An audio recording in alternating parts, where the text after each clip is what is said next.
having a good week. Today I thought I'd share with you a little culinary experiment that I did over the past couple of days. Usually on Fridays, my parents and I, after we're done work for the week, would go out and celebrate the beginning of the weekend by going out for pho. But we haven't been able to do that for the last couple of months because of the social distancing. So this week I decided to make my own version of pho with the things that I had around my house.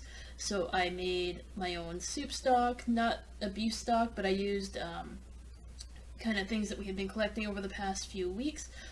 So we've been keeping in a bag all the veggie scraps that from when we peel carrots and cut onions and things like that. We keep it all in a bag and put it in the freezer. We kept all the bones from any of the meat that we cooked. So I have turkey bones, chicken bones. We also keep the shells from our eggs that we cook.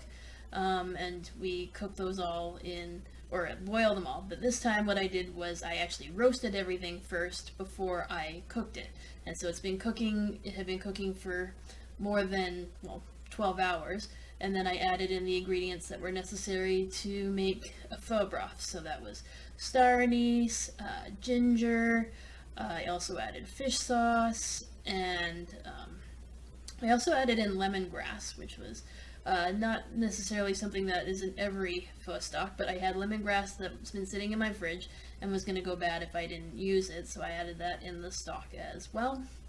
And I think that it turned out pretty well. I also had some bean sprouts left that I purchased a while ago, so those also needed to get used up. And I think it turned out pretty well. I'd say for my first time ever experimenting with making pho, it turned out pretty good. So I made a few clips of kind of the process that I went through to make the pho, and then shared it with my parents. They really enjoyed it. My mom was helping me out with the stock a little bit. She decided to add some other ingredients as well. She wanted to add a bit of mushroom to give it a more earthy, richer flavor to it. But I think that it turned out pretty well overall. So I hope you enjoyed these clips of me making the pho, and I'll see you next week. Bye.